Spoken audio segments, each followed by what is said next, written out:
Ng pansert.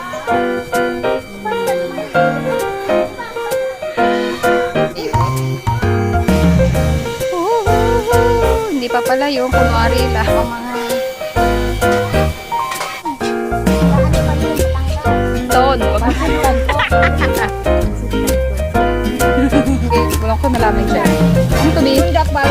Batangas pure. Kailangan talaga ng iba.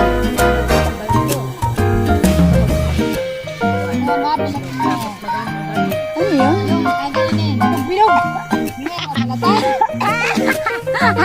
Ano yan? Nagkaintindihan tayo. Diba? Ibilog-bilogin na lang to. Okay, bilog-biloga daw. Bilog-biloga.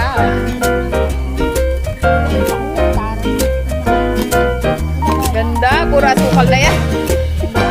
Kasi.